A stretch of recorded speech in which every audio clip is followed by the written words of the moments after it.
What's up, J-Fusion fans? This is Philip and welcome back to another video. So, today we are finally going to review SHF Kamen Rider Saber Brave Dragon.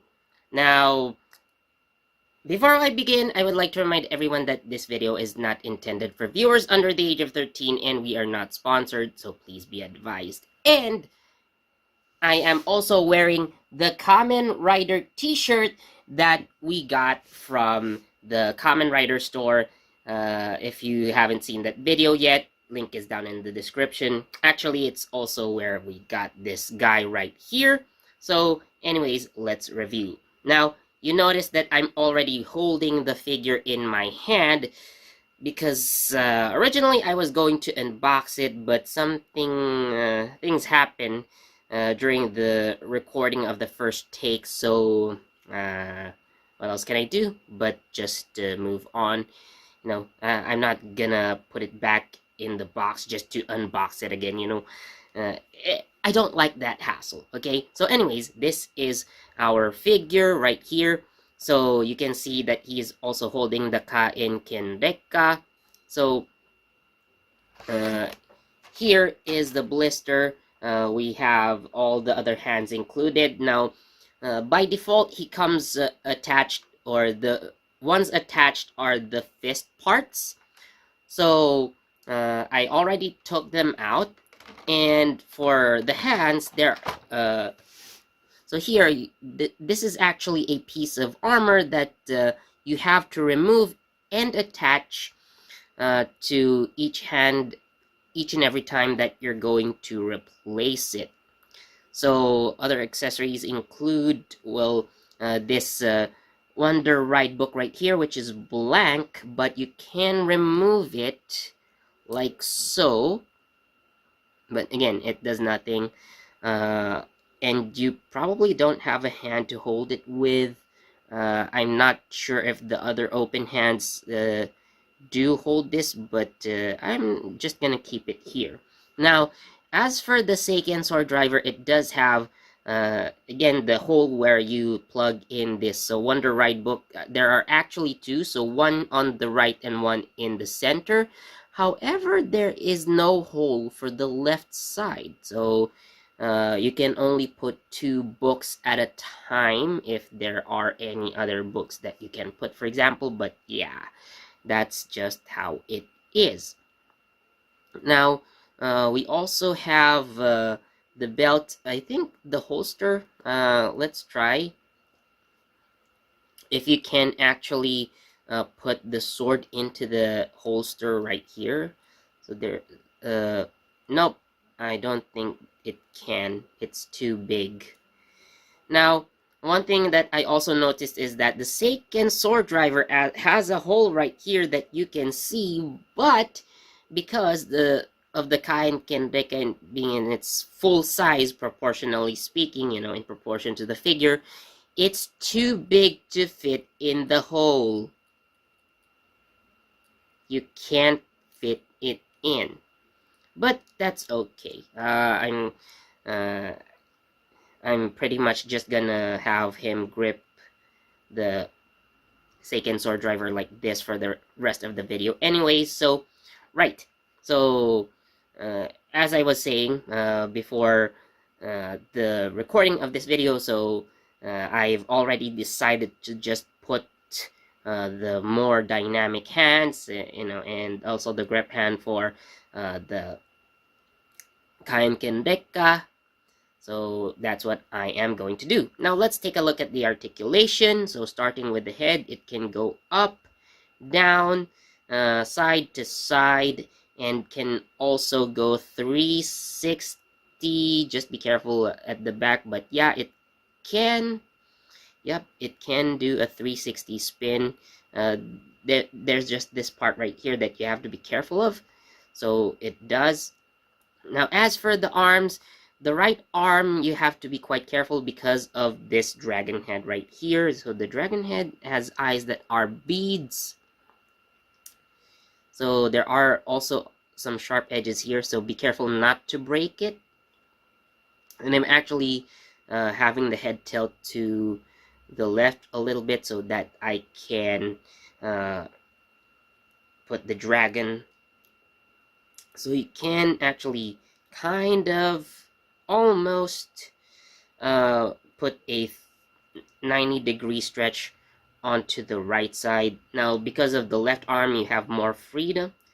You have a bit more freedom here, but yeah, so you can adjust the shoulder armor. There you go.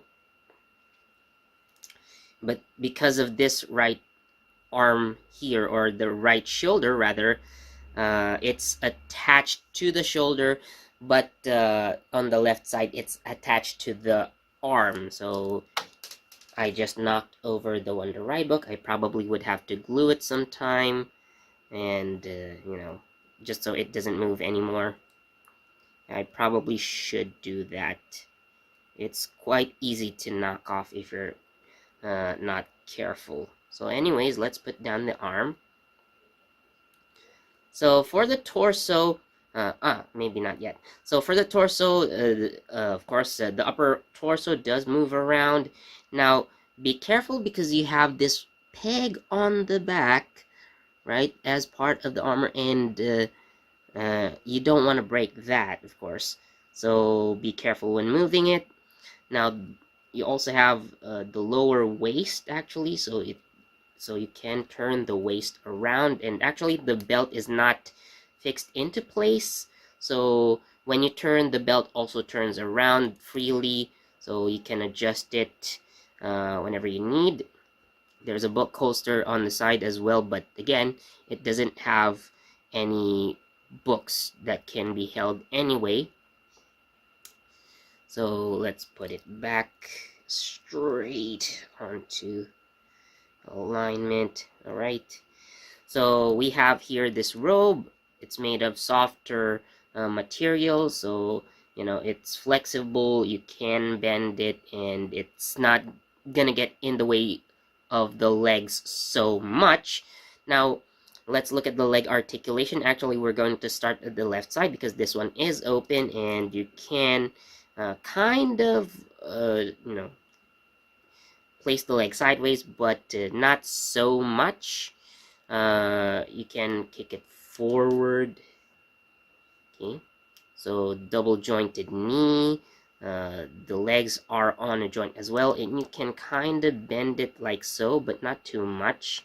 And you have the toe bend right here. I kind of forgot about the arm, so sorry about that. Let's get back into it a bit. So we're going to take a look at the left arm because everything on the right is quite bulky and quite dangerous to move, but you can assume that the articulation is pretty much the same. So the arms, so the elbow kind of goes up more than 90 degrees.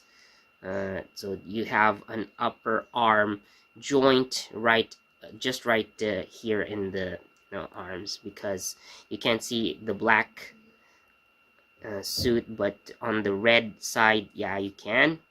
But again, the joints are very much the same, so you can do that. Of course, the hands are on the ball joint, so you can turn them around and kind of swivel them a bit. You know, everything that you would expect from a 360 ball joint. No problems there. So yeah, you see, let's now have Saber in some poses. So now I'm gonna move the arms just a bit. No, I am going to just kind of, oh boy, kind of scary, to be completely honest. So kind of do the pose that Saber does. So that's kind of his pose right there, so you can see it. Of course, let's have him do some more action. Okay, no, I'm using a more dynamic hand, so it's definitely cooler looking, kind of like so. Of course, you can position the arms in attack mode, you know, slashing and whatnot. And we're actually going to have Toma here perform his rider kick, because why not? No, you can. And with all that articulation, yep, see, kinda does what it has to do, right? Very nice. See it right there? Yeah. And we also have other stuff in the box. So again, we have our small manual, because not really, there's not much in there, so everything is clear. Do not misplace. So those are the armors that go onto the back of the hand. So warning, may rub off, so please do be careful. So it has, of course, all the warnings that, you know, kind of explain everything that you need to be careful of. So choose one, choose and attach, of course. So you're gonna have to choose which one. So there are parts, again, mostly the moving parts, so warning, may rub off, yeah, especially if you move it so much. Do be careful of those sharp parts, like I mentioned earlier. So especially those sharp parts are kind of easy to break if you're not careful.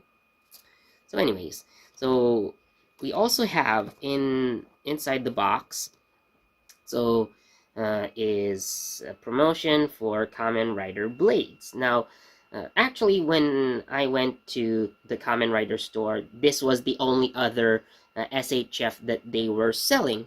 And what I noticed here is the price. So 5,500 yen for something that is basically, you know, essentially the same figure. But if that were the case, I guess getting Saber was very much correct choice for me anyway, because it's much cheaper. Like, I just got, you know, this figure for over 3,500 yen, and I dropped the sword. But anyways, let's pick it up. So yeah, this guy was way cheaper. It has everything that you would basically need. Again, it doesn't probably have all the accessories that you would need. So it doesn't have like a hand that has a Wonder Ride book, extra Wonder Ride books, I guess. Smaller Kainken Deka that you can insert into the sword, and you know, like preparing for finishers and whatnot. So you can't attach the sword into the holster. It's just there. But yeah, I mean, if you're gonna pose this anyway, you're gonna have it in action poses and not static for most of the time. But I would say it's still kind of good. So yeah, there's nothing much really, but you know, again, the proportions, however, very nice, since we're now at an age where all the SHFs that are coming out for the most recent riders, they're already in the Shinkocho Seiho quality. You know, we've come a long way in terms of proportion and the articulation. So, you know, again, even for the most basic form with the most basic accessories, it's actually pretty satisfying toy. So yeah, there you have it. So I'm going to give Kamen Rider Saber SHF a good 4.5 out of 5. Again, it's not perfect. Definitely could use a bit more articulation in the arms. Maybe the hand could be a little tighter with the grip. I don't mind tight stuff, because that means that the joints, you know, and everything else would last longer. So yeah, still quite a recommend if you're getting an SHF. I did get Kamen Rider Saber, even though I already have a lot of Kamen Rider Saber solos. So let me just get, you know, this guy right here. I mean, look at them. I mean, the Sodo Saber is already a beast by itself. Like, I really like this guy, but having the high-end version, of course, is not a bad experience either. So I rarely do this kind of stuff, you know. The reason I didn't get the RKF before is I know that uh, for me this was better, but yeah, still having an SHF version every once in a while, you know. We rarely get this opportunity, but yeah, very nice overall. So yeah, I hope you enjoyed watching this video, and as always, if you did, please do leave a like, comment, share this video, subscribe, and don't forget that notification bell so you get the latest from G Fusion. This has been Philip, and I'll see you in the next video. Bye!